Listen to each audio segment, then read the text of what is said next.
नीरज एक फोटोग्राफर था जो पुरानी और रहस्यमयी जगहों की तस्वीरें लेने का शौक रखता था।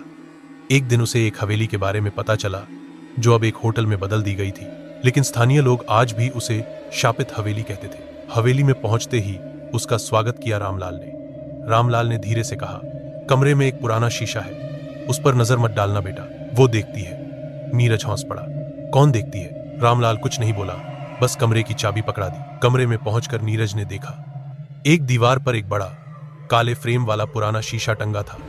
शीशे के ऊपर एक दरार थी, जैसे किसी ने मुक्का मारा हो। नीरज को अजीब सा महसूस हुआ, जैसे कोई उसे उसी शीशे से घूर रहा हो। रात को लगभग 2 बजे उसकी नींद खुली।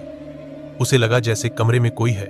तभी उसने देखा, शीशे में एक औरत की परछाई दिखाई दी। एक औरत जो लाल जोड़े में थी, उसकी आंखें काली, गहरी और बिना पलक झपकाए सीधे नीरज को देख रही थी। नीरज ने पलट कर देखा, कमरे में कोई नहीं था, लेकिन जैसे ही उसने फिर शीशे की तरफ देखा, वह औरत अब शीशे के बाहर कमरे के कोने में खड़ी थी।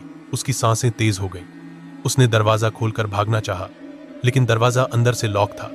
पीछे पलटते ही वो औरत बिल्कुल उसके सामने थी।